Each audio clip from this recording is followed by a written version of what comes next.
Perfecto. Vamos a iniciar con el webinar de firma electrónica en México.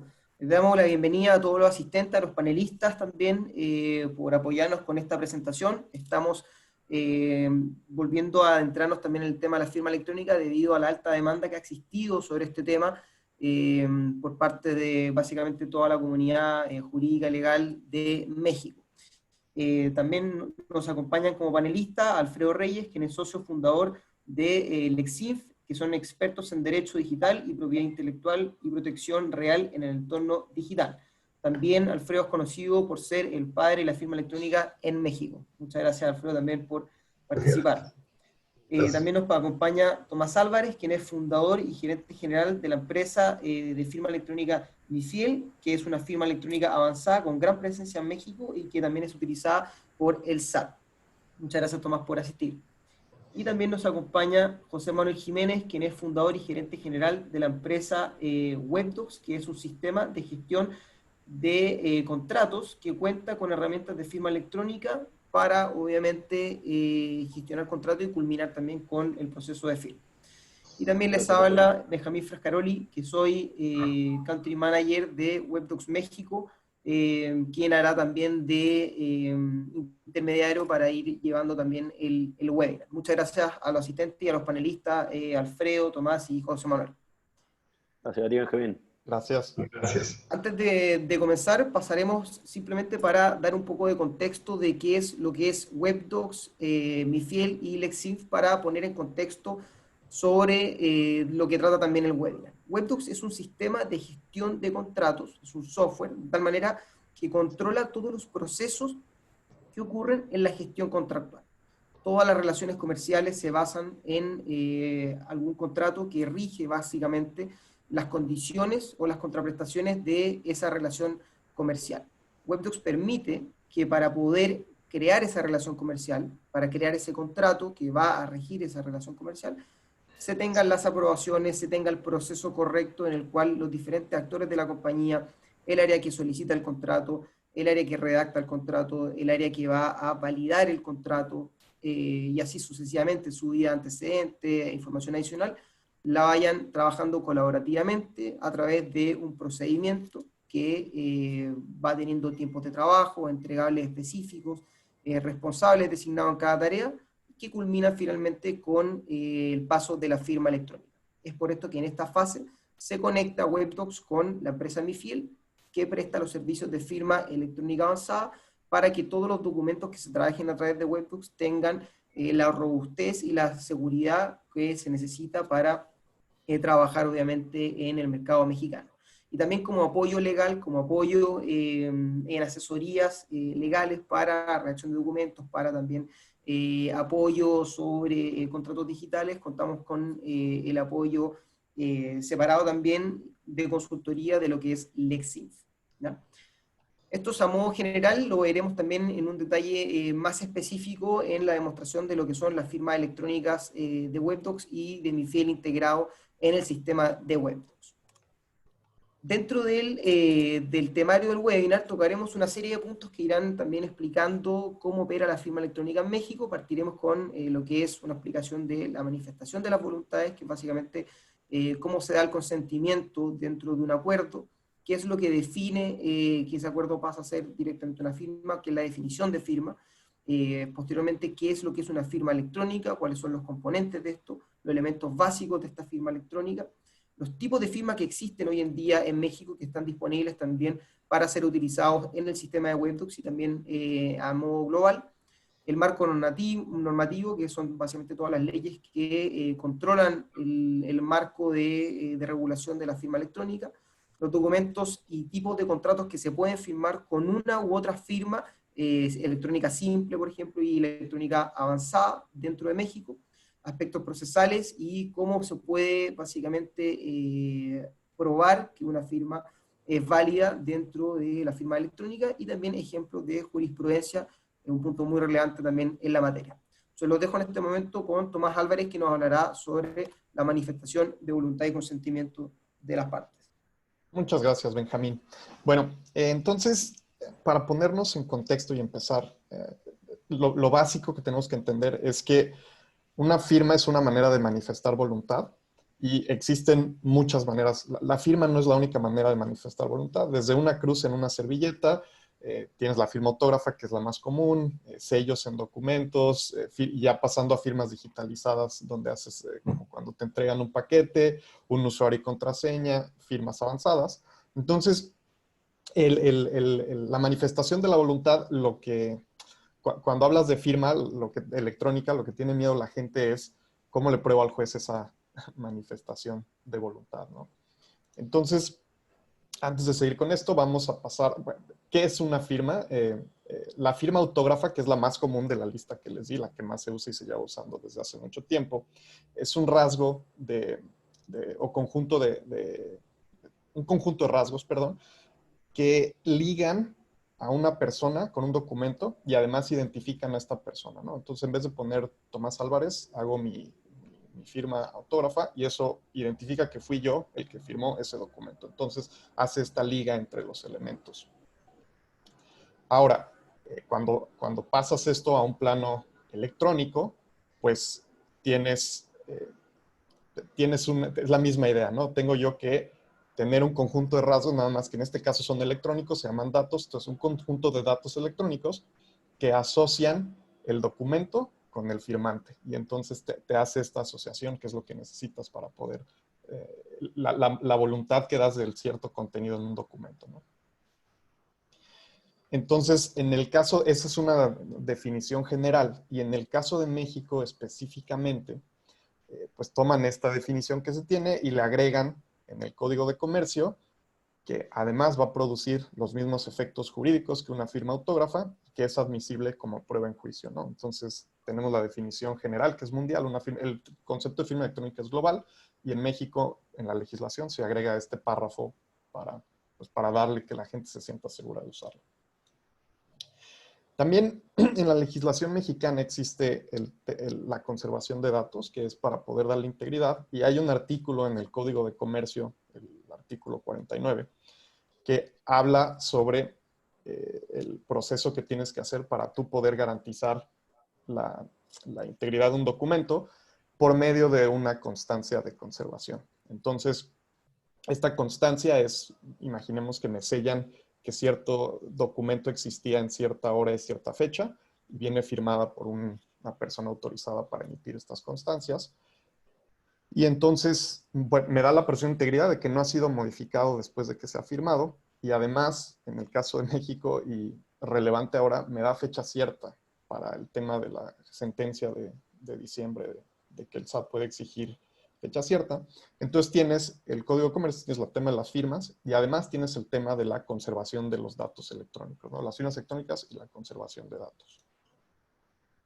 Ahora, la legislación mexicana, a diferencia de otras, también prevé otro tipo de firma electrónica que se llama la firma electrónica avanzada. Entonces, esta está en el artículo 89 y nos dice, o bueno, en el 97 del Código de Comercio, nos dice cuáles son los requisitos que una firma electrónica tiene que cumplir para hacer una firma electrónica avanzada. Entonces, digamos que es una firma electrónica con ciertos requisitos que la vuelven avanzada. Son 4. Los últimos 2, no me voy a meter mucho, esos los cubres con una constancia de conservación bien estructurada, pero el 1 y el 2 son importantes y meten ruido porque luego no se entiende claramente de qué están hablando. Entonces, el primero es que los datos de creación de la firma en el contexto en que son utilizados corresponden exclusivamente al firmante. Esto se garantiza o se cubre con el esquema cuando vas al SAT y generas tu firma electrónica avanzada, te dan 2 documentos. Te dan un archivo .cer, que es un certificado público, y te dan un archivo .key con una contraseña que solo tú tienes. Y en el proceso, el SAT, para obtener esta autorización de poder emitir estas firmas, pues tuvo que garantizar un proceso que se asegura que solo te entregan a ti y a nadie más este archivo .key y contraseña. Y entonces cuando tú firmas usando el certificado, lo pueden ligar a ti y saber que fuiste tú. Entonces es como si te dan una pluma marca SAT y luego tú esa pluma la usas para firmar diferentes documentos, y por cómo funciona la criptografía, cuando tú usas esa pluma, los demás pueden validar que esa pluma te fue dada a ti y que tú eres el único que tiene acceso a ella, ¿no? Una pequeñísima aclaración, Tomás, que ya es más abogado que ingeniero. De verdad me tienes impresionado, Tomás. Ya maneja los códigos y las leyes, pero como mago. Una aclaración muy pequeña, nada más muy, muy pequeña. El SAT no te otorga la clave privada, tú generas el par de llaves desde tu propia computadora. El hecho de que el propio SAT te pudiera dar la clave privada, ya no estaría esa clave en tu exclusivo control. Entonces, tú generas ese par de llaves y ya te llevas la llave pública para que el SAT integre el certificado. Es nada más un comentario ahí. Y datos de creación de firma que, de acuerdo al 89 del código, se definen como claves o contraseñas privadas. ¿No? Perdón, Tomás.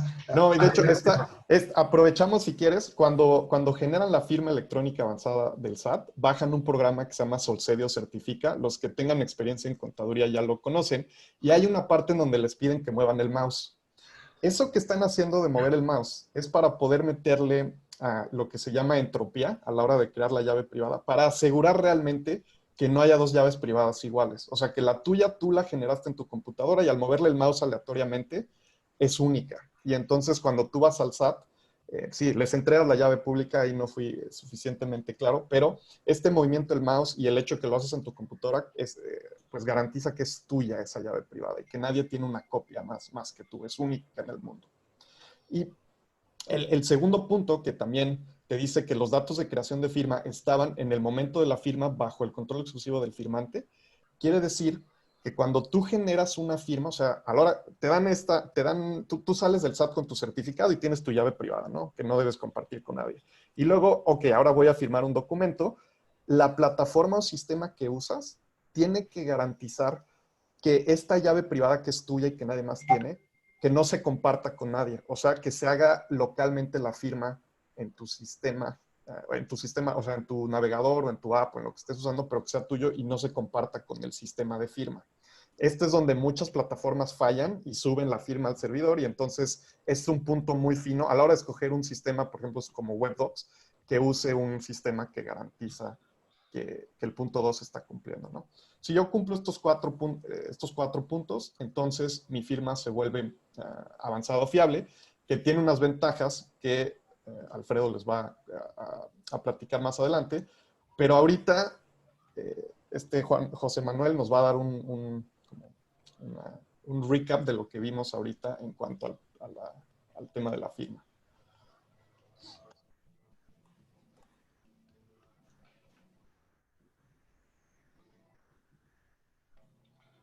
Manuel, ¿lo escuchas? José Manuel, creo que tienes aquí. Habiendo escuchado lo que dijo Tomás y también habiendo participado de varios webinars en el pasado, generalmente esta es una muy buena instancia para explicar los elementos básicos que tiene una firma electrónica. O sea, toda firma electrónica tiene un firmante que justamente manifiesta el consentimiento de una manera electrónica y en la práctica esa manifestación de voluntad finalmente son propiedades que quedan incrustadas en el archivo PDF que justamente permiten que en un juicio, por ejemplo, con una prueba pericial, uno pueda directamente presentar un documento electrónico firmado con firma electrónica simple o con firma avanzada o fiable en México y a través de una prueba pericial declararlo como prueba en juicio. Sin perjuicio de eso, la legislación mexicana agrega la constancia de conservación de datos como una forma mucho más eficiente para, con la misma tecnología que algunos prestadores de servicios otorgan, poder declarar como prueba en juicio un documento firmado con firma electrónica avanzada. Entonces, justamente aprovecho de complementar a Tomás que la constancia de conservación de datos es una manera automática, una manera electrónica de justamente demostrar que ese documento, por ejemplo, firmado con firma electrónica avanzada, ha sido firmado de manera adecuada con un prestador de servicio en una fecha específica. Y eso obviamente acelera, Alfredo, acá cualquier complemento agradecido, cualquier prueba en juicio. Claro, porque, como bien comenta José Manuel, en el derecho mexicano tenemos una ventaja respecto a el derecho en otros países, porque la propia ley establece reglas específicas de valoración de la prueba electrónica al juzgador. Entonces, si cumplimos con esas reglas específicas de valoración, nos brinda una certidumbre jurídico a quienes utilizamos medios electrónicos. Y dentro de esas reglas específicas de valoración se encuentra la garantía de integridad y la norma oficial mexicana 151, nuestra constancia de conservación, nos garantiza precisamente la integridad en el tiempo de los documentos, José Manuel. Iba por ahí. Perfecto, buenísimo.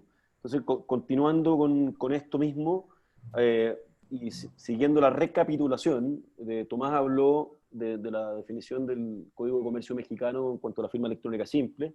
Bueno, sobre la firma electrónica simple, los subtipos más comunes en México y también en Latinoamérica en general, van de la mano con dos tipos de firma electrónica simple, una firma autógrafa en mensaje de datos, que en la práctica es dibujar, por ejemplo, en un pad de firma, el dibujo, la rúbrica de firma de cada uno, como también una firma electrónica simple que se basa en un intercambio de claves, que justamente Benjamín va a presentar también un ejemplo de la firma electrónica de WebDocs, que es justamente una firma electrónica simple con intercambio de claves. Por otra parte, tenemos la firma electrónica avanzada o fiable, también lo vamos a explicar más adelante, pues es una firma electrónica emitida mediante el uso de un certificado de firma. En México el más común, el certificado más común es el certificado que entrega el SAT, ¿no es cierto?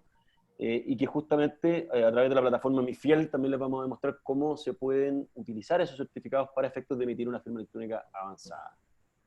Continuando, si seguimos la siguiente lámina, como les decía, la firma electrónica, un tipo de firma electrónica simple es la firma autógrafa en mensaje de datos. Más allá de rúbrica, acá hablamos de la grafía del firmante hecha en un dispositivo móvil, que podría incluso ser mi celular, directamente donde yo dibujo la firma, o eventualmente en un iPad o cualquier tablet en la cual yo dibujo esa firma. Y continuando en la siguiente lámina, encontramos también la firma electrónica de WebDocs, que, por ejemplo, utiliza un certificado de DigiSet para efectos de generar esta firma electrónica simple con intercambio de claves. Para luego, en la siguiente lámina, mostrarles que la firma electrónica avanzada, perdón, aquí me confundí. Primero lo que va a hacer Benjamín es justamente presentar la firma electrónica simple y luego vamos a hablar de la firma electrónica avanzada. Benjamín. Perfecto, gracias Manuel. Como comentaba José Manuel, WebDocs cuenta con una firma electrónica nativa, que es una firma electrónica simple, que es miembro dentro de la Approved Trusted List de Acrobat Reader, por lo tanto es inmediatamente detectado por el sistema en el caso de firmar. Les voy a mostrar rápidamente de qué manera opera esta firma dentro de WebDocs. Lo que estamos viendo ahora es WebDocs, que es el sistema para gestión contractual. Acá estamos en todo lo pendiente, ¿ya? Acá podemos ver un proceso, por ejemplo, que se está trabajando, se salió la actividad. Podemos trabajar los procesos en diferentes etapas y dentro de un proceso podemos directamente pasar a la fase de firma.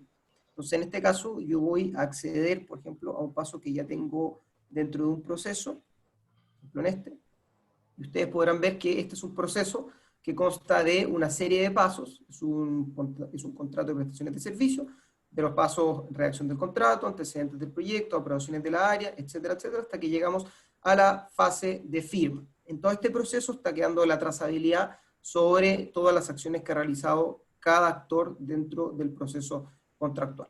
Entonces, cuando llegamos a la fase de firma, que es una de las fases del proceso, se puede utilizar la firma de WebDocs o la firma de MiFiel. En este caso, simplemente se aplica la misma operación, solamente que el proceso de autentificación es diferente. Acá se designan quiénes son los firmantes, se pueden agregar varios firmantes, simplemente se presiona agregar y se seleccionan los datos de este, pueden ser usuarios internos o externos, y se seleccionan los documentos que se van a trabajar. En este caso es la versión número 2 del documento que estamos trabajando y que ya cuenta con la aprobación del área legal. Entonces, como tenemos toda la información y están declarados los firmantes y el documento, pasamos a completar el paso de firma. Lo que sucederá en este caso es que el proceso quedará a la espera de que la firma se haya realizado y de tal manera que irá notificando al correo electrónico y llegará la información para hacer el paso de firma. Como se puede ver a continuación, el sistema inmediatamente ha enviado un documento para firmar. Este documento, esta firma que voy a realizar, se puede realizar tanto desde un smartphone como un PC, básicamente se puede realizar de cualquier instancia, y al momento de firmar simplemente tengo que declarar que estoy de acuerdo con las condiciones del contrato y firmamos el documento. Al momento de firmar el documento, el sistema enviará también una copia a cada uno de los firmantes y también dejará una copia de seguridad en el sistema. Como pueden ver, acá el sistema inmediatamente me dejó el documento ya firmado previamente, con las aprobaciones previas, por ejemplo, del área legal en este caso. También podríamos contar con diversas aprobaciones, por ejemplo, financieras, si los montos son superiores, aprobaciones de la dirección general o diversos otros. Y acá en la última hoja aparece también el sello criptográfico y el sello de tiempo sobre la firma de este documento. Este documento, si yo lo abro también con Acrobat Reader, inmediatamente es captado por el sistema de Acrobat Reader como que la firma fue válida. Y ahora si actualizamos también el sistema, vamos a ver que inmediatamente tenemos el registro del documento ya firmado, almacenado en la plataforma, que es exactamente el mismo que recibió cada uno de los firmantes, ¿no? Entonces finalmente seguimos acá con la presentación. Perfecto. Bueno, ahí como está mostrando Benjamín en pantalla, también están las propiedades electrónicas que yo mencionaba hace un rato. Gracias, Benjamín. Anda un segundo a lo anterior, por favor, un segundo. Es justamente lo que quiero aprovechar de explicarle a los que nos están escuchando hoy día, que aquí se pueden ver las propiedades electrónicas que deja esa firma, ese intercambio de claves, donde el mismo Adobe Reader permite visualizarlas. Entonces, esta información también va a ser relevante, por ejemplo, para una prueba pericial, si hubiera que recurrir a ver cómo se firmó realmente esa firma electrónica que, por ejemplo, tú, Benjamín, acabas de realizar. Eso solamente quería decir, y ahora vamos a continuar con la firma electrónica avanzada fiable, donde le vuelvo a pasar la palabra a Tomás.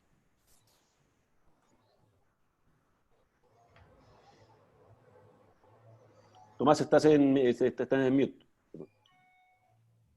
Una disculpa. Vieron la firma simple y ahora vamos a ver la firma electrónica avanzada, que como vimos anteriormente, lo que sucede es que tú tienes una llave que tú generaste, una llave privada, y que está ligada a un certificado que cuando fuiste al SAT te identifican y ponen tu nombre, tu RFC, y lo firma el SAT, y entonces ya tienes tu certificado y tu firma, ¿no?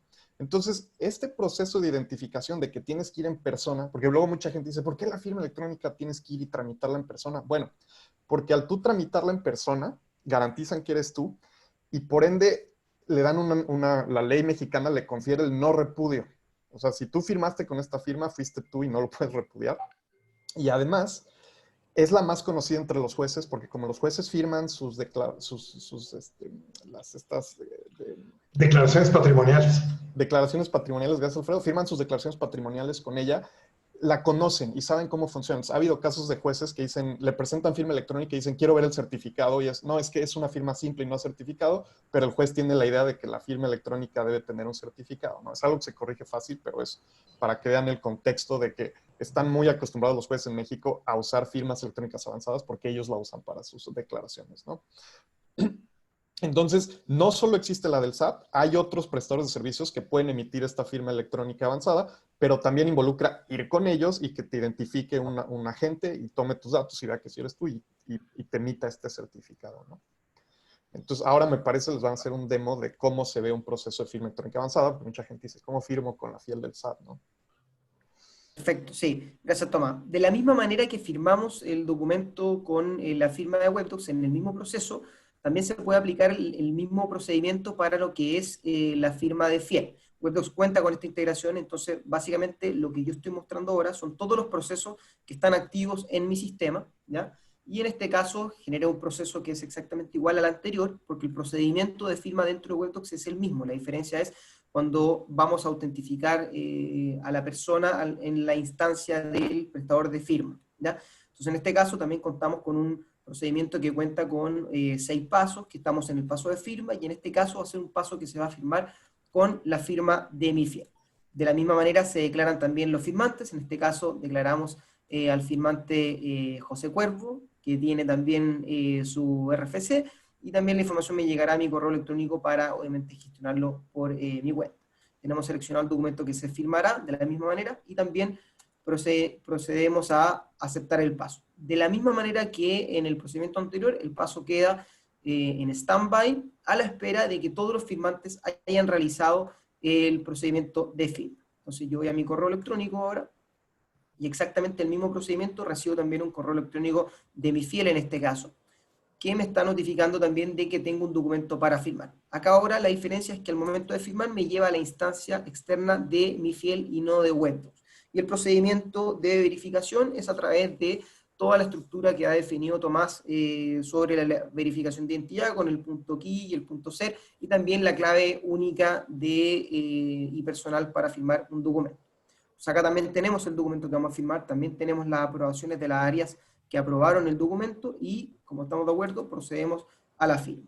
Al momento de proceder a la firma, el sistema inmediatamente me solicita el archivo .ser, el cual yo voy a cargar porque es obviamente único e intransferible, y voy a llenar todos los datos para ir avanzando también el punto key, para ir avanzando con lo que es la firma electrónica de mi fiel y culminar obviamente con el contrato firmado. Aceptamos la información, llenamos los datos y firmamos el documento. Inmediatamente el sistema me indica que el documento fue firmado exitosamente. Y ahora sí, nosotros también, de la misma manera que el paso anterior, vamos a el correo electrónico, vamos a recibir también una copia del documento, vamos a actualizar acá, recibimos una copia del documento, y si vamos también a la plataforma, vamos a recibir vamos a actualizar acá la plataforma también. Acá. Oye, nada más, déjame decir algo rápido ahí. Sí. Cuando firmaste, mi fiel hace una conexión con el SAT. Entonces nos conectamos en tiempo real al SAT para validar que el certificado no fue dado, no fue revocado por el firmante, ¿no? Entonces es algo que se tiene que hacer, que es estar preguntando al SAT si está revocado o no. Efectivamente. Y aquí, como pueden ver, ya hemos recibido los dos archivos de firma, que es el archivo, el documento PDF, que tiene en su última hoja también el certificado de firma, que es básicamente el elemento visual para detectar también la firma electrónica. Acá, como pueden ver, fue firmado por fiel, tenemos toda la información de la firma, la fecha, la hora, los datos, el RFC, toda la información relevante, y acá también existe el archivo .xml, que contiene básicamente toda la información y el código necesario para verificar que esta firma es válida. Y también, si volvemos al sistema de Webdocs, tendremos la información ya almacenada correctamente como debe ser. Importante también mencionar que el proceso de Webdocs no tiene también que ser solamente con una serie de pasos, también pueden ser procesos que se han activado o documentos que se crean inmediatamente a través de una solicitud, se completan, y a partir de esto llegamos al documento final. Por ejemplo, acá una solicitud de documento en el cual se llenan estos datos, por ejemplo, Webdocs legal, quien firma es Michael Moore, la dirección de la información, y el documento inmediatamente se crea. Si nosotros vamos a un único paso, tenemos el documento ya completado con los datos que se declararon, y de esta manera podríamos aplicar en la misma firma, tanto simple o avanzada, en este único paso. Eso quiere decir que se hace una solicitud, el documento se crea en este mismo paso, se envía a la firma con los datos que ya están declarados en esta sección, y el documento está listo y operativo para seguir trabajando. En el seguimiento del documento, obviamente, porque el documento ya fue firmado. Buenísimo. Antes de seguir sí. Benjamín, un segundo que estaba preguntando, no sé si tú, Tomás, quisieras comentar algo sobre lo que pregunta Edith, de unas láminas anteriores que acabamos de pasar. Pero ella está preguntando sobre si podrían explicar más a detalle qué es el certificado de firma, a respecto de una lámina que acabamos de pasar, que justamente era el documento electrónico. Sí. Como el certificado de firma, bueno, en el caso de la firma electrónica avanzada, es tú cuando usas el Solcedi, o el que ahora se llama Certifica, para generar la firma electrónica avanzada, generas dos llaves, una llave privada y una llave pública. Y lo que sucede es que esta llave privada que generaste moviendo el mouse, bueno, se protege además con una contraseña, que es como un escudo extra de protección a este documento, muy, muy importante, que no deben de darle a nadie. Y se relaciona con una llave pública matemáticamente. No les voy a explicar cómo, pero confíen en que así funciona. Y entonces esta llave pública, que está ligada a la llave privada, yo voy con el SAT y se la entrego al SAT. y el SAT la pone en un documento que se llama un certificado, es un archivo .cer, en donde viene la llave privada y además pone mis datos La identificatorios. llave pública. Perdón, la llave pública y mis datos identificatorios. Y el SAT, cuando valida que soy yo, firma ese certificado. Entonces trae una firma el SAT para que todos sepamos que ese certificado el SAT validó, que la persona le dio una llave pública, le dijo, ten, aquí está mi llave SAT y estos son mis datos identificatorios, ¿no? Entonces quedan casados la llave pública con el certificado, y entonces cuando tú firmas, por eso te piden que pongas el certificado, porque la manera en que yo valido que me firmó, no sé, en este caso Alfredo, digamos, me da el proceso que generó, o sea, la firma que generó, y la comparo con el certificado. Y por esta relación que tienes entre la llave pública y la llave privada, yo puedo saber que en efecto se usó la llave privada de Alfredo para firmar el documento sin que Alfredo me tenga que revelar su llave privada. Entonces, el certificado es una manera de yo poder constatar que en efecto fue Alfredo la persona que me firmó. Si alguien me da un certificado que no es de Alfredo y yo hago esa validación, me va a decir, este certificado o la llave asociada a este certificado no se usó para firmar este documento. Entonces, es como garantizas que sí sea la persona que te firmó la que querías que te firmara. Ya con eso vinculas la clave con la persona. Y de esta manera puedes asegurar que una firma determinada corresponde a una persona en específico. Entonces, es muy importante, y es muy importante que sea un prestador de servicios de certificación debidamente acreditado quien lo haga, porque le da certidumbre y le da seguridad jurídica a todo esto. Buenísimo. Ahí Edith comenta que le quedó muy claro, Tomás, así que gracias por esa explicación. Bueno, pues vamos a hablar entonces del marco normativo de la firma electrónica en México. Hay pues algunas normas y leyes principales. Tenemos el Código Civil Federal y el Código de Comercio, que se reformaron desde el 29 de mayo del 2000, en una reforma muy importante porque incorporó lo dispuesto en la ley modelo de UNCITRAL en materia de comercio electrónico en México. Y esto lo han hecho 144 países en el mundo. Si vamos a la siguiente lámina, por favor. Entonces, otras normas que se han adecuado, que se han modificado en este sentido, es la Ley de Firma Electrónica Avanzada de 2011, la norma oficial mexicana 151, la que refiere precisamente las constancias de conservación que José Manuel y Tomás han referido, el reglamento del Código de Comercio en materia de prestadores de servicios de certificación, así como las reglas en materia de prestadores, en donde se establece que no solamente el SAT, o sea, nuestra autoridad tributaria, es la posibilitada para emitir certificados digitales, sino también lo pueden hacer empresas comerciales, instituciones públicas o incluso fedatarios con el visto bueno o la acreditación de la propia Secretaría de Economía. Vamos una más, por favor. Y es así como se han emitido una serie de normas específicas relacionadas con la firma electrónica. Por ejemplo, en el sector financiero, la Ley de Instituciones de Crédito hace una referencia específica en el artículo 52. De hecho, por ejemplo, Ricardo Saldívar nos preguntaba, ¿qué opinan de la firma en operaciones bancarias y de títulos de operaciones de crédito? Fíjate, en la parte de operaciones bancarias, en el sector financiero, es perfectamente válida la firma electrónica avanzada y hay referencia específica tanto en la Ley de Instituciones de Crédito como en las disposiciones de carácter general relacionadas a instituciones de crédito, el famoso capítulo 10. En cuanto a títulos de crédito, el propio Código de Comercio, que es supletorio de la Ley de Títulos de Crédito, habilita la posibilidad. Y en relación con ese tema en particular, es interesante, es muy interesante, y lo voy a tratar de comentar de una manera muy rápida. El problema de los títulos de crédito no es el jurídico a través de medios electrónicos. Es perfectamente válido firmar electrónicamente un título de crédito con un modelo de firma electrónica. El problema está en garantizar unicidad de ese título de crédito. Es decir, ¿de qué manera podemos dar una relación continua a los endosos? ¿De qué manera podemos garantizar la cadena ininterrumpida de endosos? Con un modelo tradicional de firma, pues la verdad es que no podemos unificar o hacer único el documento.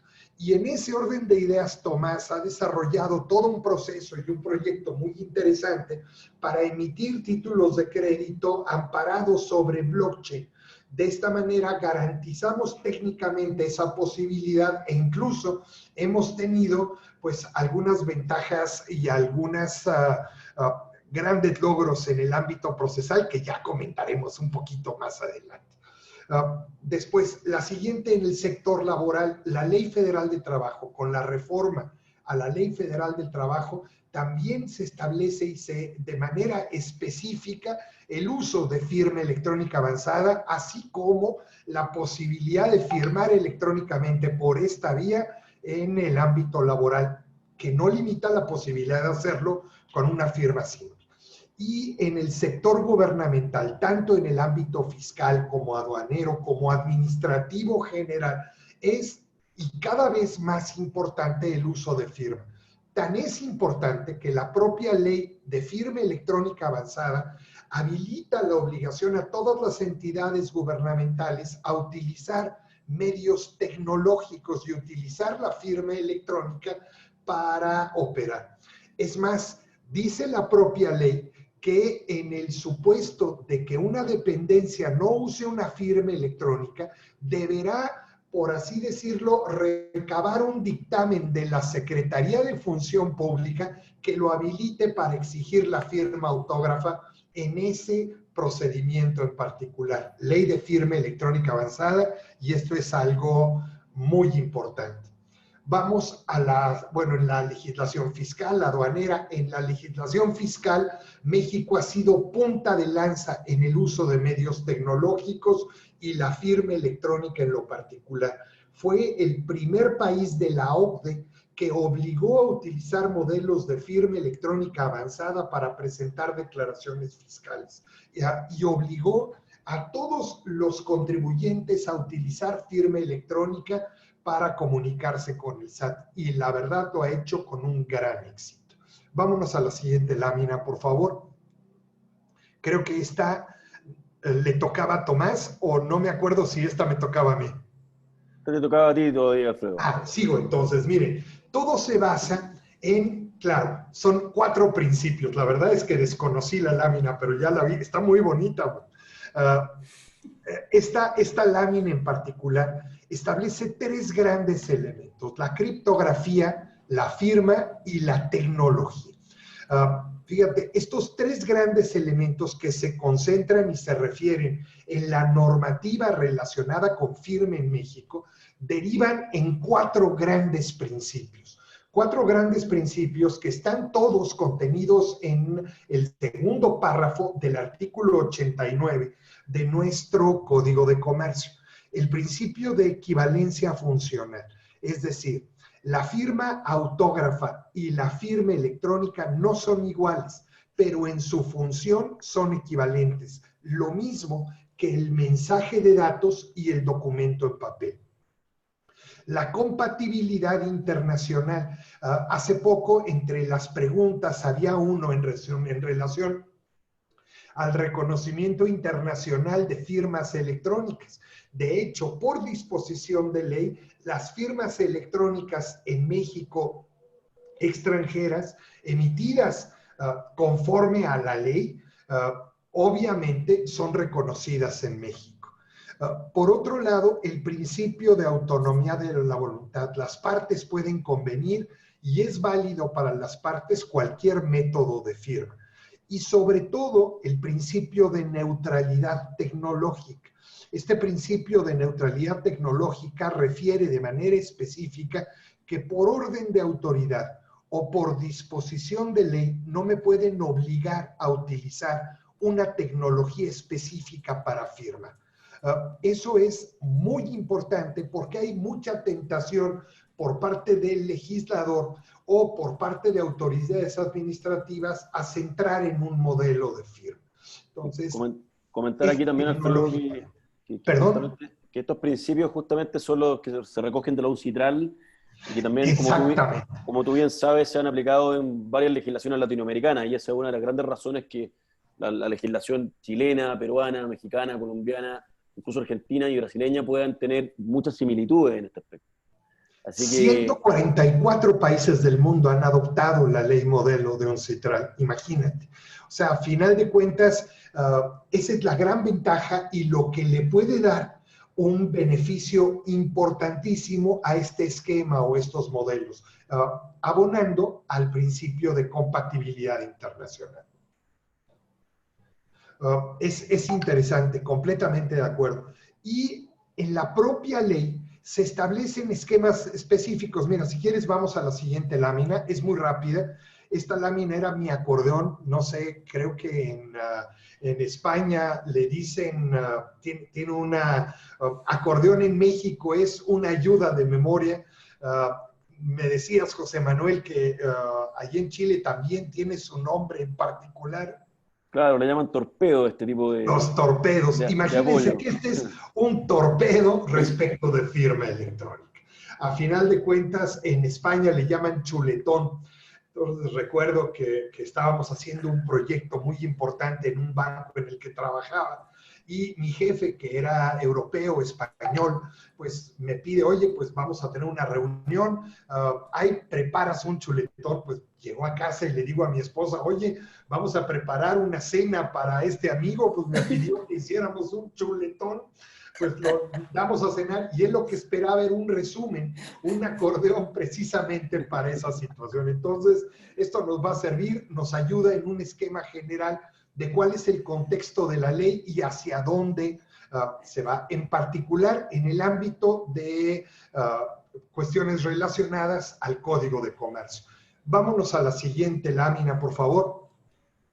Y otra más, bueno, estos son todos los principios, la forma de acreditación, dónde está la definición de equivalencia funcional, a quién le podemos atribuir un mensaje de datos, las presunciones establecidas en la norma, la debida diligencia, dónde se va a entender el lugar del envío de un mensaje de datos, cómo se puede acreditar un prestador de servicios de certificación, qué vigencia tiene un certificado digital, cuáles pueden ser los medios de prueba y de qué forma se establecen las reglas de valoración por parte del juzgador. Bueno, pues ya lo iremos viendo en adelante, pero como resumen nos puede servir mucho, se van a acordar de mí. De hecho, Leopoldo Navarro ha hecho algunas preguntas. ¿Qué tan familiarizados están los jueces con el uso de la firma? Esto es algo muy importante. Mira, en la parte judicial lo vamos a ver en un minuto, pero como comentábamos, si en la propia ley se establecen reglas específicas de valoración por parte del juzgador, el propio juez, atendiendo lo dispuesto en la ley, debe de seguirlas a rajatabla. Entonces, nos da una certidumbre jurídica respecto al medio tecnológico buenísimo. Y aparte, otra cuestión. De hecho, el propio Poder Judicial opera mediante un modelo de firma electrónica a través de FIREL y se comunican con el Consejo de la Judicatura utilizando medios tecnológicos y FIREL. Es decir, no le tengamos miedo a la apreciación judicial, sobre todo en el ámbito federal, por parte de medios electrónicos, ya que es algo que está utilizándose. Y aparte, como se establecen las reglas específicas de valoración, que debemos de tener mucho cuidado y no confundir con la parte relacionada a la fiabilidad de la firma electrónica, sino a la fiabilidad del mensaje de datos. Debemos de garantizar que el mensaje de datos sea atribuible, íntegro y accesible para una consulta ulterior. Estas tres garantías se pueden abonar o se pueden generar a través de presunciones legales. Una presunción legal de atribución está contenida en el artículo 90 del Código. y una presunción legal de integridad en el artículo 49, precisamente la referida a las constancias de conservación. Teniendo dos presunciones legales que son la verdad legal, el juez no podría dejar de recibirla. Entonces, podemos estar tranquilos en ese contexto. Y recuerden también que la materia mercantil no varía de estado a estado. Y hay legislación y hay jueces federales en todos los estados de la República. Entonces, es perfectamente válido y legal. Y pues en el contexto judicial podemos dormir tranquilos, ¿no? Entonces, aún y cuando Alfredo, déjame agregar algo aquí. Que en MiFiel, varios documentos firmados en MiFiel han sido presentados en juicio.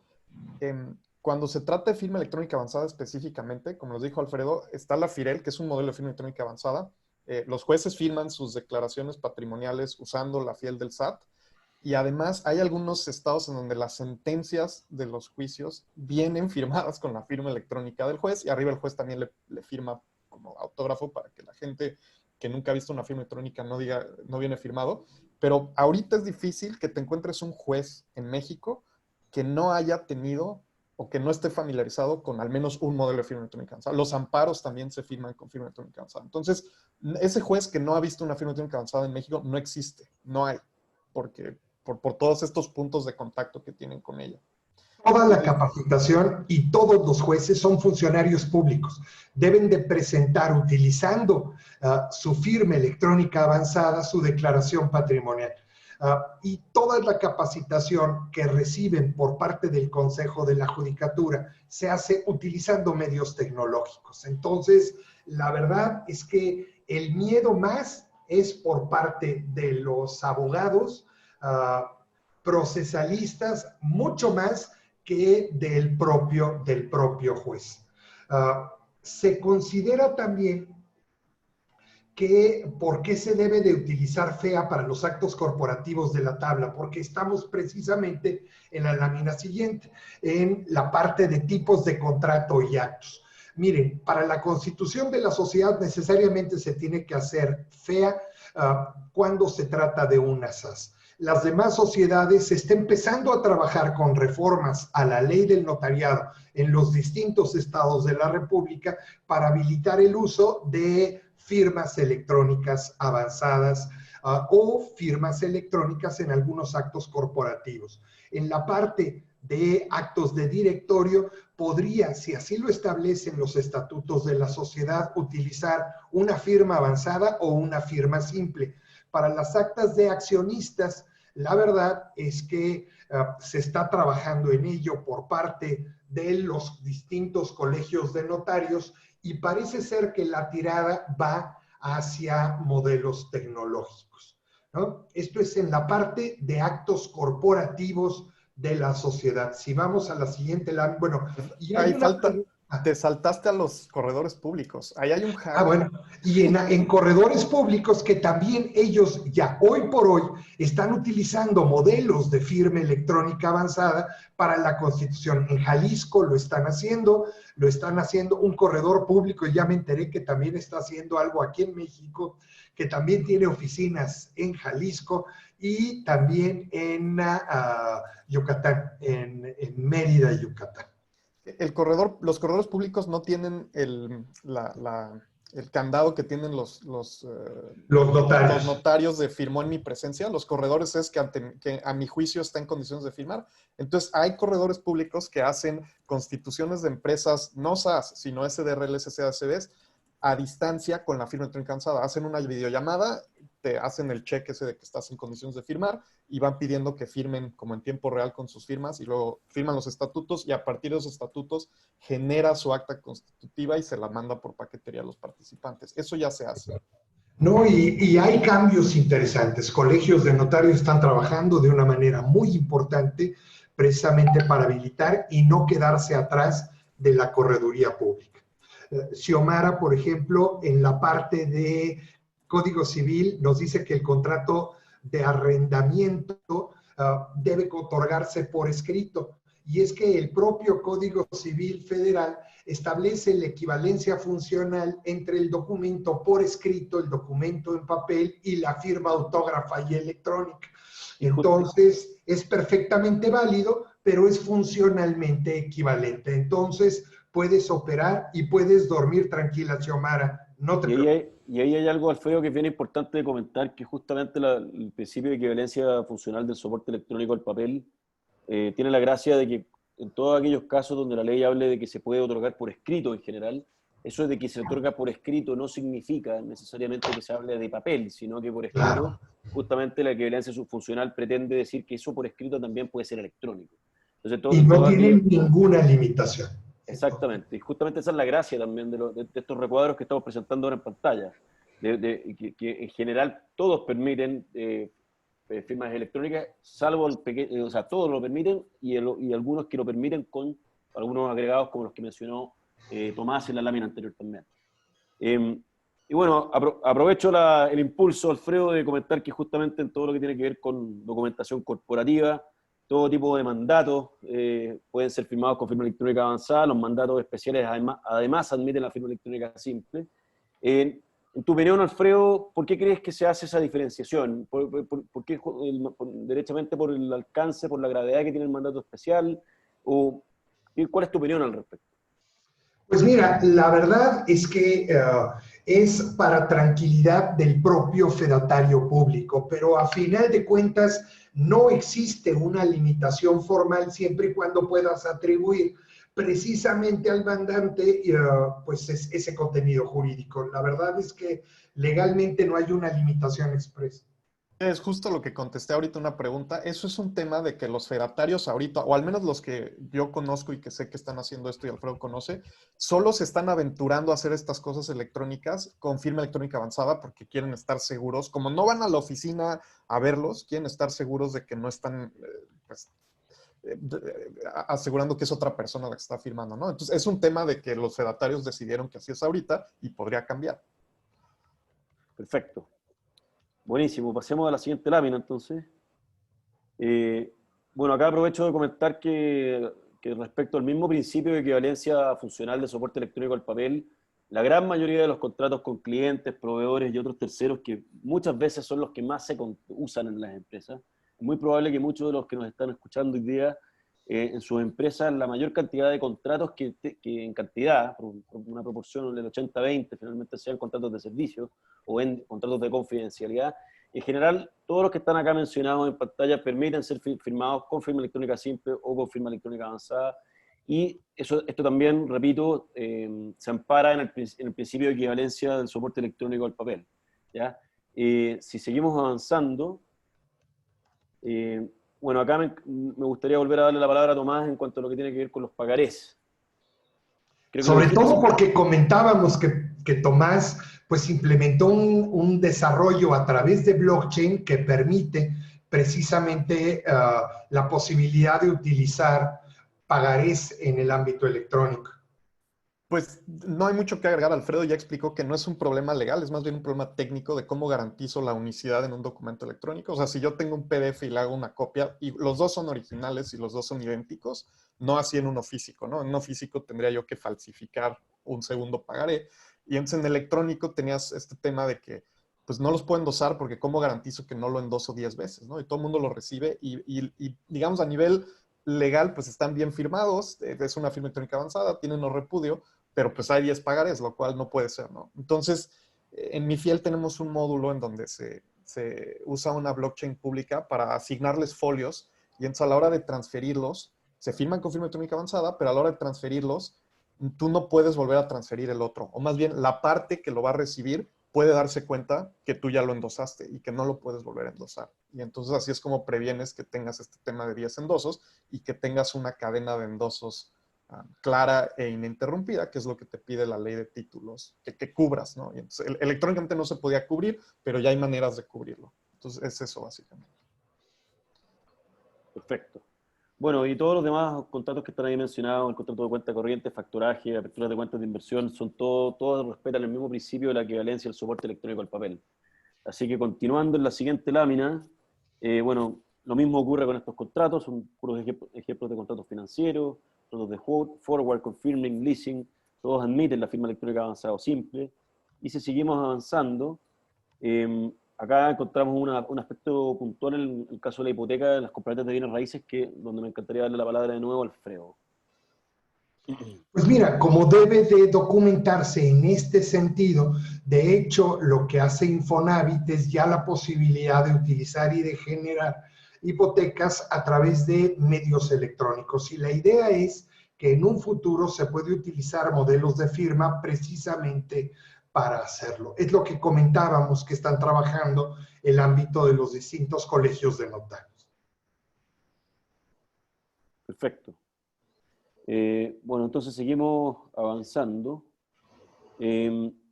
Bueno, en temas laborales, justamente también se admite todo tipo de firmas electrónicas. No sé si hay algún tema de la Ley Federal del Trabajo que quisieras comentar, Alfredo, aquí, o en particular, o la verdad que crees que no vale la pena profundizar en En la parte de los contratos de trabajo, sí, todo lo que es laboral. en este sentido, lo que debemos de tener muchísimo cuidado, es perfectamente válido, lo establece la propia ley, la Ley Federal del Trabajo lo reconoce. Yo recomendaría precisamente como garantía y tranquilidad para la empresa que se incorporara una cláusula específica en el propio contrato de trabajo y que se estableciera también en el reglamento interior de trabajo se determinara el uso de medios tecnológicos. Tener mucho cuidado si se va a utilizar una firma electrónica simple para autenticar al trabajador, cuidar mucho el tema del enrolamiento. Muchas veces las empresas al enrolar a un trabajador les piden generar un segundo factor de autenticación al correo y aprovechan y usan el correo que les da la propia empresa. En las juntas es difícil defender esta situación porque pues quien tiene el control o la llave del correo corporativo es la propia empresa. Entonces no les gusta mucho. En este supuesto se podría manejar algo similar, pero con el correo personal del trabajador al cual no puede llegar a tener acceso la empresa. Es básicamente medios preparatorios o integrados para darle fiabilidad al proceso y poderlo presentar en el momento en una junta, que en adelante ya no va a ser junta, sino va a ser un tribunal y un tribunal especializado con, pues de alguna forma, mucho mayor conocimiento o antecedentes respecto de modelos de firma electrónica, a mi juicio. Perfecto. Buenísimo. Bueno, entonces, ya me estoy echando un rollote, ya parezco abogado, ¿verdad? Lógico. Eres abogado. Pues ya, ¿qué le vamos a hacer, verdad? Nada que hacer. Igual que yo también, así que... Pues ya ni modo, mano, eso. Oigan, bueno, y la parte de contratos y documentos financieros, es posible utilizar un modelo de firma simple. De hecho, pero requiere segundo factor de autenticación con información dinámica y requerimientos específicos en el ámbito financiero. En cambio, la parte o el uso de modelos de firma electrónica avanzada son naturales y no requieren autorizaciones adicionales por parte de la comisión. Pero es factible el uso de firma electrónica. En el ámbito de pruebas, fíjate, el artículo 1205 del Código de Comercio establece la posibilidad de admitir como prueba medios electrónicos. Y sobre el valor probatorio, el 1298A del Código de Comercio y el 210, les comentaba, establecen reglas específicas de valoración por parte del juzgador, que se resumen en la fiabilidad del mensaje de datos. No necesariamente las 4 requisitos que se establecen para la firma, que se traducen en una garantía de atribución, integridad y accesibilidad. Y esos 3 elementos se pueden manejar y se establecen en el propio Código de Comercio con sendas presunciones legales, dándonos pues un apoyo y una posibilidad de control impresionante. Buenas prácticas de la manera en que debo de entregar un mensaje. Miren, el secreto el secreto normalmente, miren, el diablo está en los detalles. El secreto para presentarle un documento electrónico, un mensaje de datos al juzgador, es mientras más lo enredo, fíjate, a los abogados nos da que si no tienes perfectamente claro un tema, enrédalo, confúndelo lo más que puedas, dale vueltas. Y la verdad es que en este tipo de cosas, mientras más simple y más concreto, mejor, sobre todo considerando que en el propio código, en la propia ley, establecen reglas específicas de valoración. Entonces, ¿qué vamos a entregar? El propio mensaje de datos. No se preocupen, vamos a entregar el propio mensaje de datos, el USB, el disco, el cassette, el disco óptico, el CD, vamos, y es posible, si por cualquier motivo el juzgador o el tribunal no cuenta con medios para poder acceder a esos medios tecnológicos, yo puedo proporcionar al juez los medios tecnológicos, una laptop para que pueda llegar a tener acceso a ese mensaje de datos. Se puede solicitar una pericial del medio tecnológico para que un perito le explique al juez cómo entrar y cómo ver. De hecho, normalmente las firmas electrónicas avanzadas son autoverificables, no requieres de un tercero para poder verificar una firma electrónica y tú puedes desde el propio esquema. Pero se puede utilizar, se podría solicitar el visto bueno de un perito, pero aprovechar las presunciones legales. Es decir, si aprovechamos las presunciones legales, no tenemos que probar porque tenemos la verdad legal de nuestro lado. Quien tendría que probar es aquel que objeta la firma, la contraparte. Entonces, yo no me metí en problemas, yo incorporaría y conforme a las reglas de valoración y a las presunciones legales que tengo a mi favor, hago la presentación de la prueba. No podrán decirme que no, y si dijeran que no, tendrían que probar. Entonces, no le tengan miedo a la prueba electrónica. De hecho, se da, de hecho, opera, y hay experiencia judicial importante en la materia. Vamos, si quieres, a la siguiente lámina.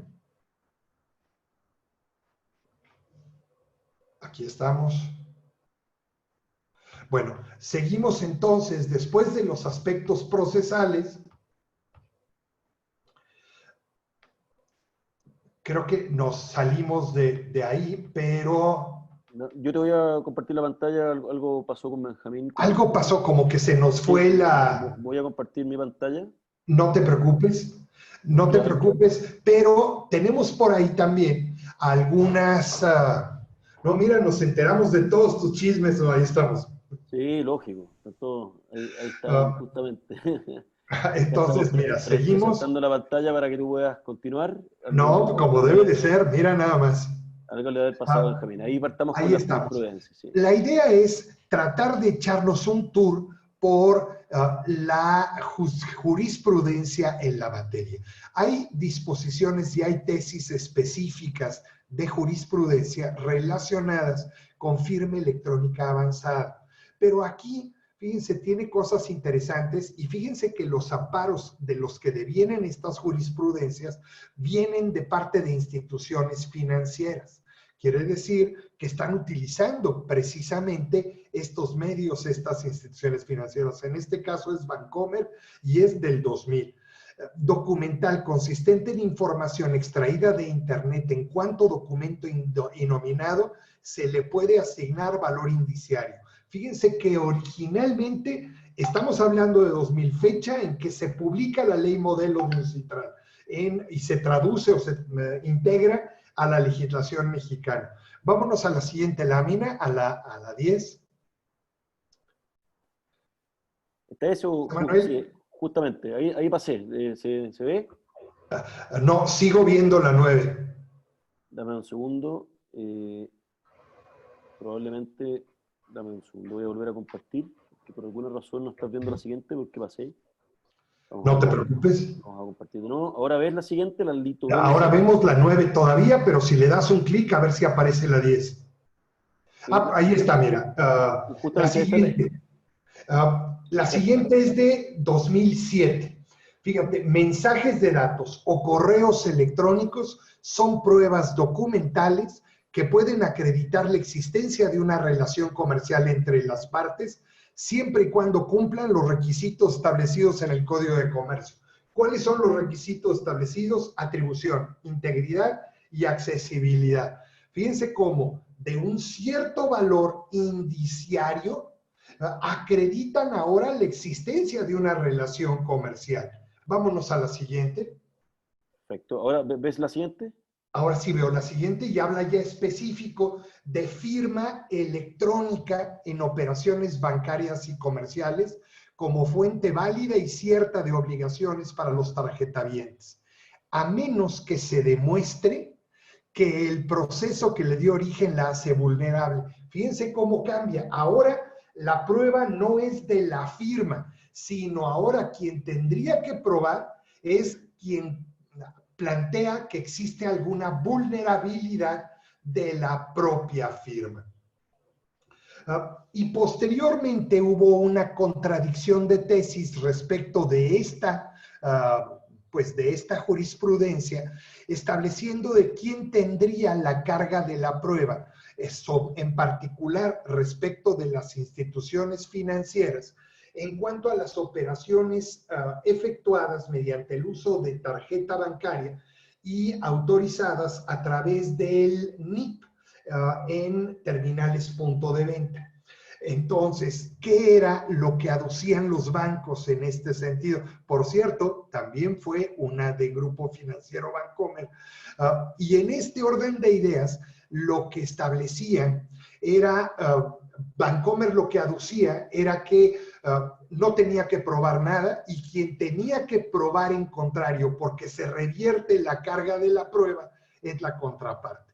En este caso, la contraparte era pues una empresa, bueno, eran unos particulares, pero que trabajaban en una empresa muy grande, que tenían un soporte interesante de carácter jurídico, y ellos lo que aducían es que eran la parte débil en el contrato, porque ellos no tenían forma de poder identificar vulnerabilidades respecto al modelo de firma. Entonces, ¿qué es lo que hizo esa tesis de jurisprudencia? Revirtió esa carga de la prueba y solicitó a la institución financiera que diera elementos de prueba de la transacción a la contraparte para que ella tuviera elementos para decir esa firma no fue mía, yo no lo hice, o no era el que correspondía. Que por cierto no correspondía a esa y pues terminó siendo elemento tal, o sea, se terminó ganando Bancomer ese procedimiento, aun y cuando se comprometió, o sea, se volvió, tratándose de este caso en particular, una obligación por parte del banco de dar los elementos probatorios que justifiquen que ese NIP en la terminal punto de venta fue seguro y correspondió a la tarjeta de crédito que correspondía al usuario final. Pero fíjense cómo ha ido dado vuelta la jurisprudencia, es decir, de algo que se podría, de darle un valor indiciario, de generar una presunción legal a rajatabla para todos los casos y decir, oye, pero si la parte débil en la relación, la contraparte, no le das elementos para probar que esta firma sí o no corresponde a él, dáselos.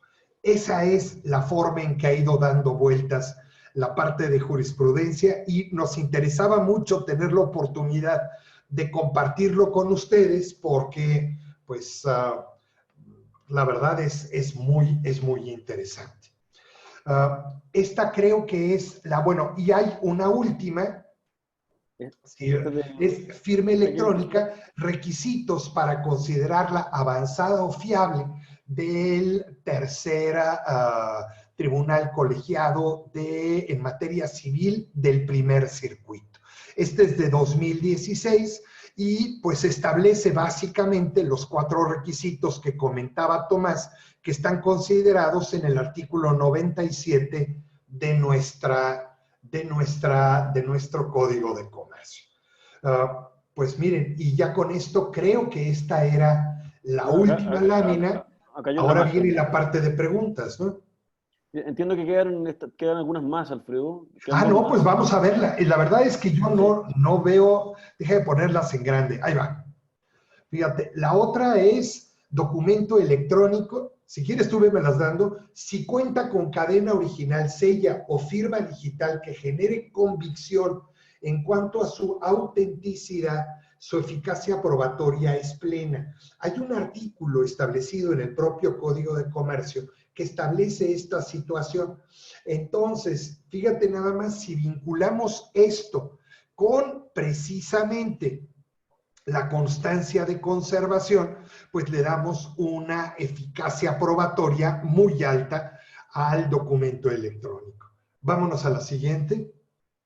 Ahora, la parte de transferencias electrónicas. Cuando se demande su nulidad, la institución financiera deberá probar que fueron autorizadas por el usuario mediante los certificados digitales que avalen el uso de la firma electrónica de este. Entonces, imagínate que ya ves que las instituciones financieras pueden utilizar firma electrónica simple o firma electrónica avanzada. Esta jurisprudencia generó muchísimo ruido, pero muchísimo en 2018 a los tribunales, porque, pues, ¿cuál es el certificado digital que ampara el uso o que avale el uso de una firma electrónica simple? Una firma electrónica simple no tiene un soporte en un certificado digital. ¿Qué fue lo que hicieron las instituciones financieras y funcionó muy bien? Pues incorporaron la constancia de conservación que está amparada en un certificado digital emitido por un prestador de servicios acreditado. Y con ello lo integraron y a final de cuentas se puede autorizar. Perfecto. Esto es interesante. Un comentario, Alfredo, sobre eso, Sí. y aprovecho también de darle la palabra a Tomás. Hubo recientemente una sentencia, Tomás, que incluía el uso de MiFiel. ¿Tú quisieras comentar algo sobre eso, Tomás? Sí, claro. En el caso de MiFiel han sido 30 y tantos documentos firmados en MiFiel, que han sido presentados en juicios. Lo que estamos viendo, bueno, obviamente todos han sido aceptados, no ha habido ningún caso en donde no lo acepten. Y lo que estamos viendo, como trabajamos principalmente con financieras, la mayoría están terminando en rebeldía, porque tienes un pagaré con presunción de atribución y la manera más fácil o la manera normal de dilatar un juicio de una demanda de una financiera era negar la firma, ¿no? Y pues, tratar de dilatar el proceso.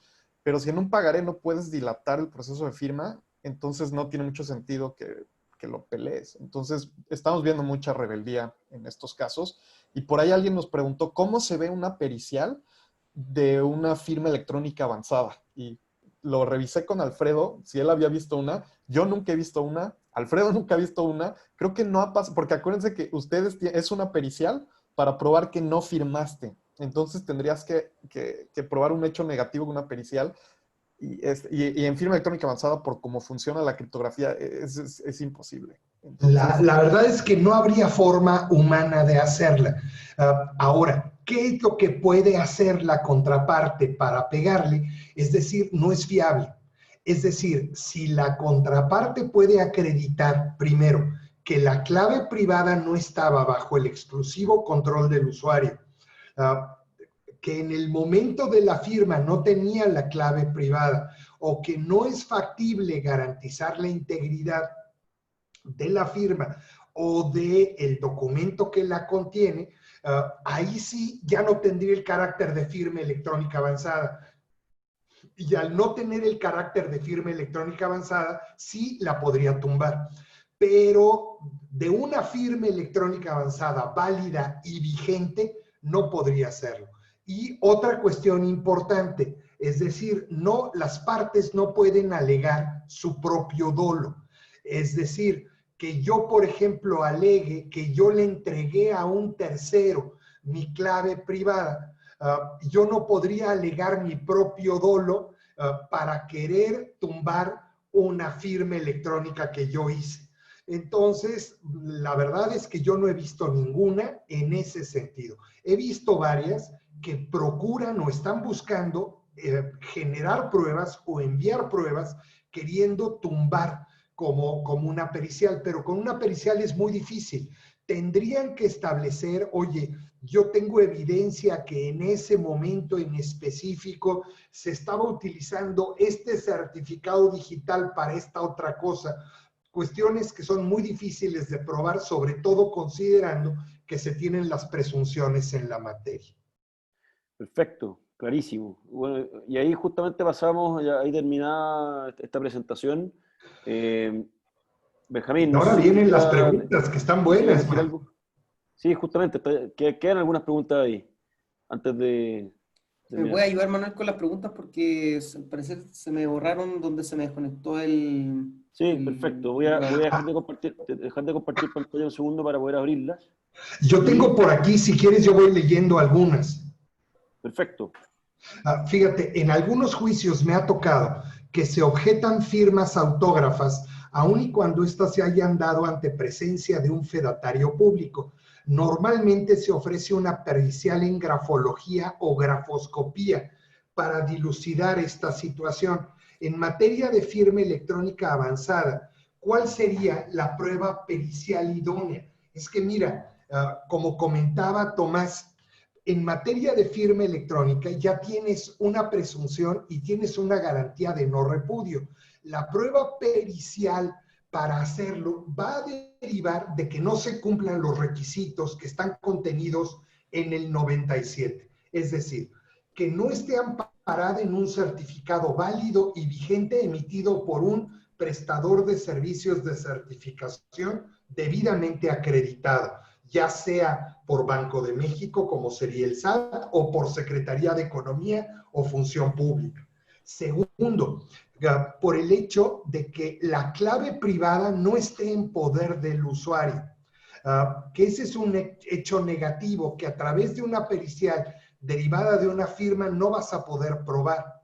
Tercero, que no sea posible, o sea, que no puedas garantizar la firma, la que corresponda a la llave pública y a la pública que está contenida en el certificado y a la privada con la que se firmó el documento.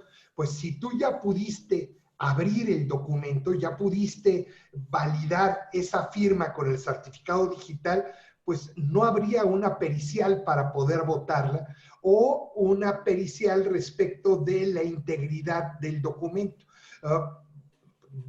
Del documento que se firma, porque el propio hash del documento lo constituye tu propia firma. Entonces, técnicamente, por una cuestión eminentemente técnica, pues la verdad es que no requieres de una pericial.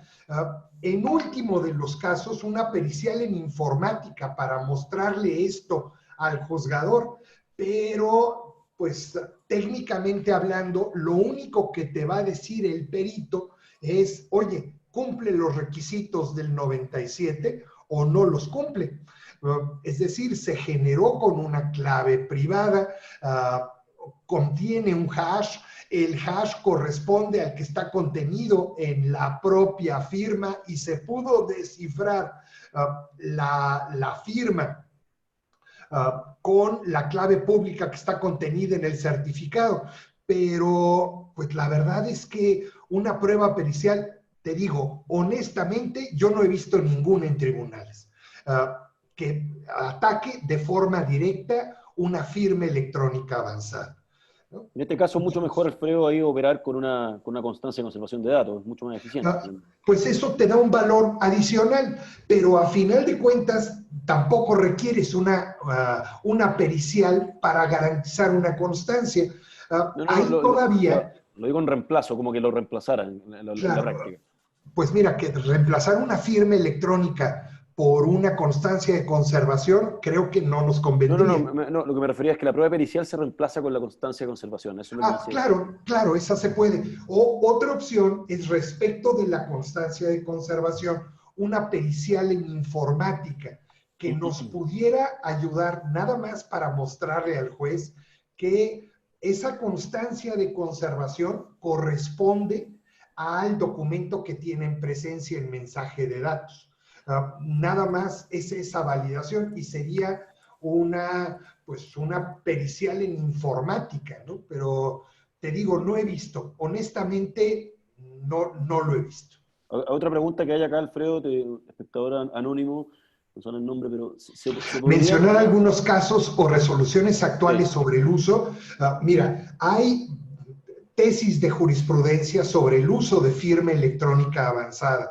Y en estas tesis y jurisprudencias, es más, si me permites un segundo, te voy a dar el link a 4 tesis de jurisprudencia que precisamente estaba trabajando en ellas. Entonces, tengo aquí el link, te doy el link, te lo doy ahorita mismo en el chat para que lo tengas.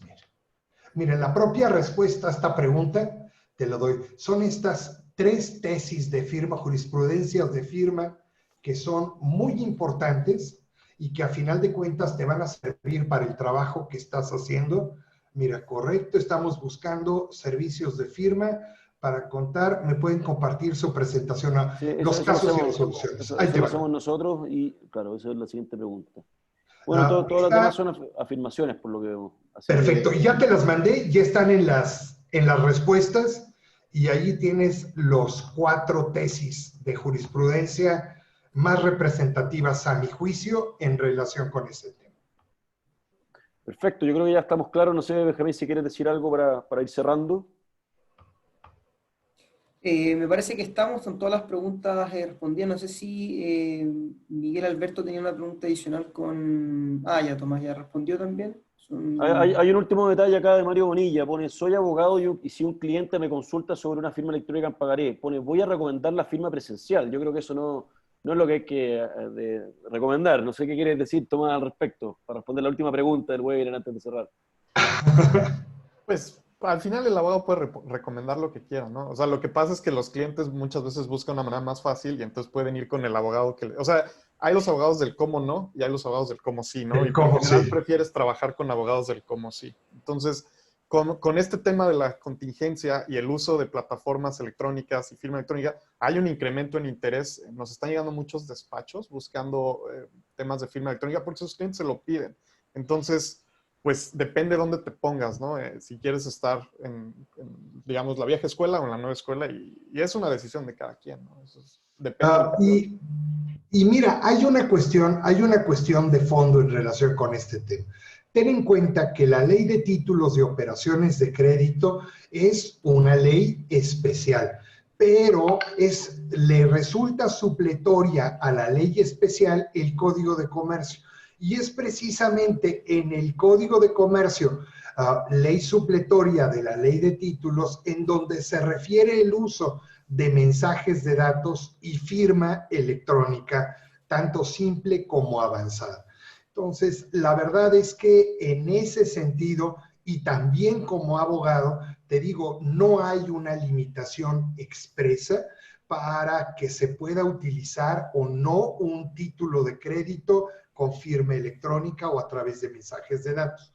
Y la única limitación es tecnológica, es decir, si tú no quieres utilizar un sistema o un medio como blockchain, como plataforma, para garantizar unicidad del título de crédito electrónico, estoy contigo, no lo hagas electrónico, es un riesgo enorme. Pero lo importante es que tengas bien claro que no hay una limitación jurídica para poder utilizar firma electrónica, y segundo, es factible técnicamente hoy por hoy utilizar tecnología para garantizar la cadena ininterrumpida de endosos, hacer único el documento. Entonces, Sí, de hecho, en mi esta fiel la es, mayoría, en mi fiel la mayoría de los documentos que se han presentado en juicio son justamente pagarés electrónicos. Hemos tenido excelentes en Ciudad de México y Monterrey. Entonces, hay financieras que ya lo están haciendo grandes. En la página de mi fiel pueden ver los clientes que tenemos y ahí salen algunas financieras grandes. Entonces, es algo que se está haciendo. Y sí, hay mucho miedo al principio, pero bueno, se va a volver más común y eventualmente ya va a ser, ok, se firma electrónicamente, ¿no? Buenísimo, yo creo que estamos muy claros. Sí, me parece que ya estamos, además ya tenemos un buen tiempo también del webinar. Esperamos que haya sido también de provechoso toda la conversación, todo el temario. Creo que profundizamos bastante en muchos puntos muy relevantes de la firma electrónica, que es un tema muy recurrente, muy solicitado, pero de que también hay mucho desconocimiento sobre el tema, sobre también todos los puntos mencionados por Alfredo, por Tomás, por José Manuel.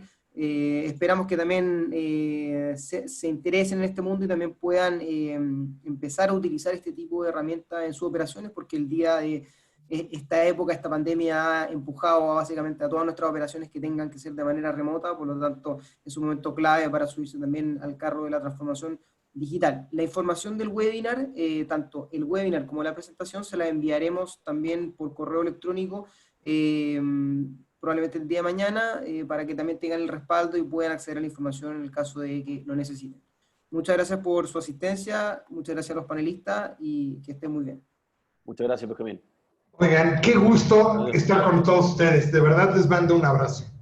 Igualmente, muchas Igualmente, gracias. Alfredo. Que tengan una buena semana en lo que queda. Adiós. Igual, hasta luego. Chao. Hasta luego. Chao.